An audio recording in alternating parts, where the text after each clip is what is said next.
perspective. Thanks, Anna, and thanks so much for having me tonight. It's a pleasure to be involved in such a well-organised event. It's been a dream so far, and I'm sure it's going to continue. I'm just going to share my screen if I can. I just want to take you through a few things, and I'm conscious of time, so I'm not going to take up too much of your time. Can someone give me a nod to see if they can see that screen? Yep. Thanks, Crystal. Cool. So welcome, and firstly, good luck, and I'm looking forward to seeing you on course in a few months' time. But there's a couple of things, and we probably start with the heavier things first. There's a few considerations for when you're attending a remote event. Firstly, you do have some limited access to health services and prolonged ambulance response times, but we're putting a lot of planning in place around that as well. So we'll have mobile first responders, we'll potentially have some mobile paramedics as well dedicated to the event, and then paramedics or first aid staff at all the wellness stops. Just be conscious that the weather can change pretty quickly, so you need to pack appropriately for that. And also in your phone, if you can add our medic number, it's really useful because it allows you to contact the medic in charge in real time. If you've got phone reception, you can call our 04888 medic phone number at any time, 24/7 throughout the event period. We'll be able to send you some help. So it's not there to replace 000. We still want you to use 000 in your GPS alert if you've got a real emergency coming up. But if you've got a minor or moderate sort of first aid incident that you want some help with, certainly call us on our medic number at any time. Make sure you can charge your phone so you can actually get onto us. It's really important. And have some medications. If you've got any prescribed medications, have them for at least a storage for 24 hours, just in case something was to happen and you were cut off for a period of time, which is very unlikely with all the planning that's gone on in place.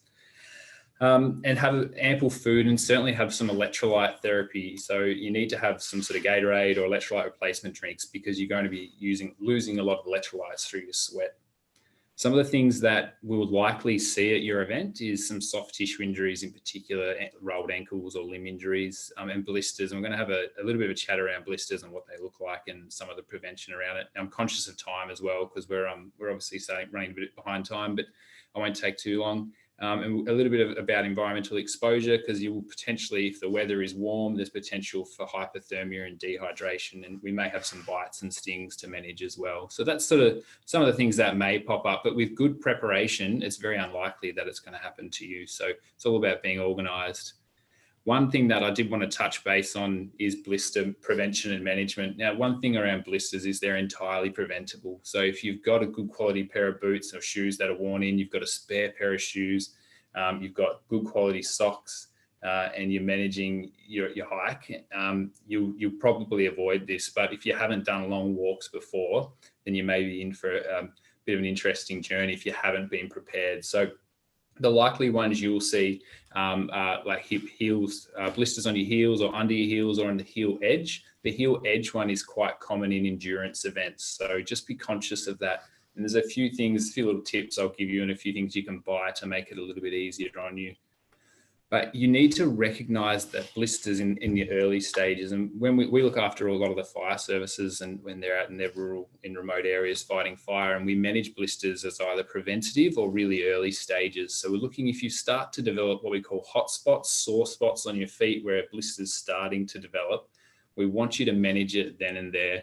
So we want you to take your socks off, have a good look at your feet, try and identify what the cause of the blister is. And blisters are always caused by friction generally. So you might need to add another pair of socks in. You might need to use some blister block or other first aid product to try and reduce friction on your feet.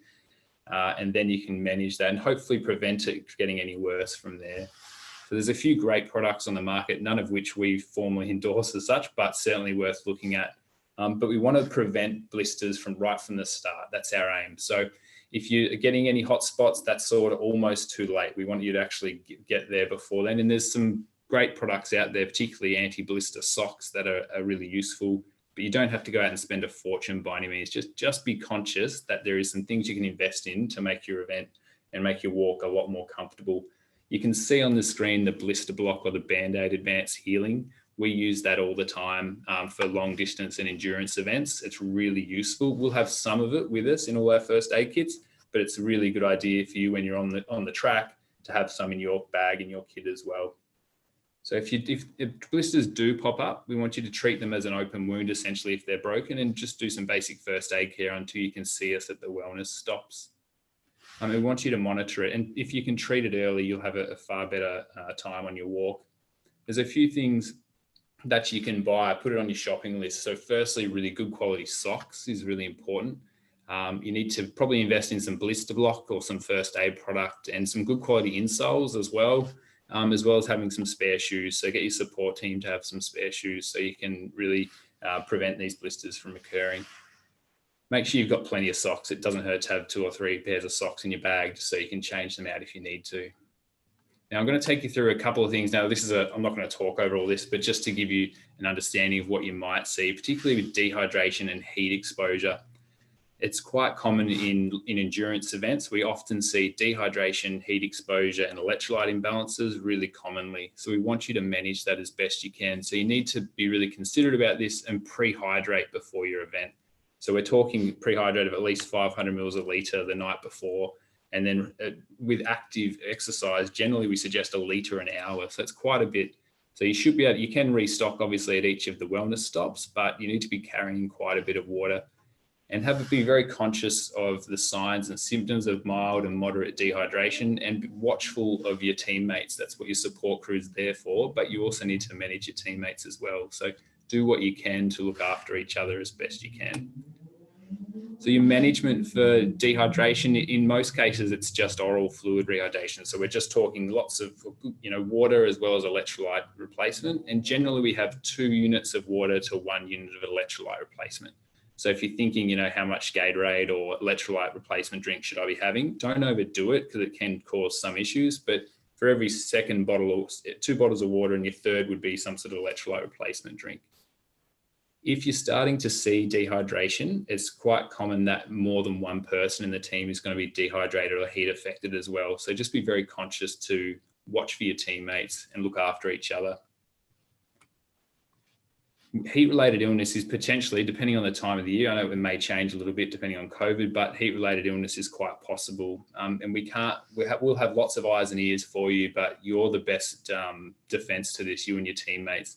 So with heat-related illness, it's likely going to present with multiple people within the one team that have been doing the same activity to actually present with this illness. So be conscious of the early signs, so heat cramps, and prevent it from happening. And it's always closely linked to dehydration. So if we can manage our hydration, we can generally manage any complications around heat-related illness. So your management for heat-related illness is really just ceasing activity and having as much cool fluids as you can. And we want you to remove any jackets, heavy clothing. If you've got heat cramps, you can massage those to try and improve your presentation a little bit. You can use ice packs, but you want to avoid shivering at all times as well. So it's really important just to keep a close eye on each other and do a basic first aid course. We suggest at least 1 or 2 people on your team have got a first aid qualification.